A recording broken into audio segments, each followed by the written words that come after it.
voulons pas oublier cet événement. Et nous demandons justice parce que nous voulons que les auteurs de ces faits criminels soient identifiés et punis conformément à la loi. Nous voudrons que la justice fasse son travail dans une impartialité totale, de sorte qu'on puisse donc identifier ces personnes et les poursuivre. Nous voulons que nos parents, nos mamans, nos commerçants qui ont été victimes de cette situation soient également indemnisés. Donc, les manifestations s'inscrivent dans le cadre de non-oubli. Nous ne devons pas oublier. Nous devons nous mobiliser jusqu'à ce que les objectifs que nous avons cités tout à l'heure soient atteints. Et nous sommes persuadés que ces objectifs seront atteints également. Oui, c'est vrai que pour cette manifestation, nous avons eu différentes difficultés. Vous avez vu, et d'abord, ils ont été parce que le lieu normal devait être le lieu de ces incendies. C'est un lieu symbolique, on l'a interdit. Et malgré cela, nous avons voulu éviter l'affrontement. Leur volonté serait peut-être, on suppose qu'on cherche à aller là pour que le sang soit encore versé. Et nous avons montré justement que nous sommes très responsables.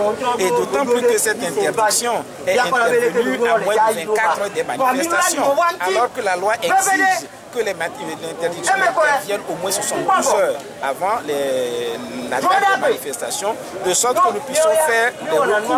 Une fois encore, nous avons montré que nous agissons dans la légalité. Et quand même ceux qui étaient dans la légalité ont voulu nous pousser à l'erreur, à la faute, et ce n'aurait pas été une faute. Mais malgré cela, nous avons fait peu de discernement et nous avons tout fait pour éviter cette piège. Et nous pensons quand même que le peuple togolais est témoin et les choses changent dans tout le cas.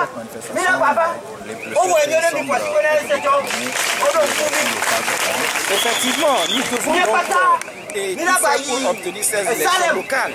Et le régime connaît son impopularité partout. Et ces élections peuvent être organisées sur des critères qui ne respectent pas même les principes démocratiques par lesquels ils ont obtenu les 62 députés. Ils savent qu'ils n'ont pas de légitimité. Et ils redoutent les élections locales. Ils font tout pour fuir les élections locales.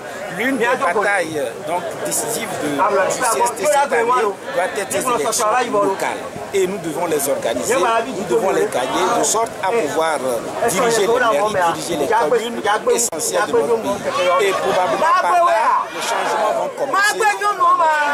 Et nous appelons donc tous les Togolais à pouvoir se mobiliser et déterminer. Vous voyez par exemple les taxes qui sont perçues dans les marchés ne sont pas utilisées dans des conditions de transparence. Il faudrait qu'on y mette et il faudrait que ceux qui gèrent puissent se rendre compte. Et je crois que ce serait une source de action immédiate pour cette année que nous commençons. Votre niveau de responsabilité dans le CST? Non, vous voyez, d'abord je peux dire, je ne peux que remercier ceux qui ont bien voulu me choisir et demander que le Seigneur lui-même nous aide dans ces nouvelles fonctions. Et je compte mettre toute mon énergie pour que cette fonction soit réellement exécutée dans l'intérêt général. Le peuple togolais. Et nous comptons sur Dieu.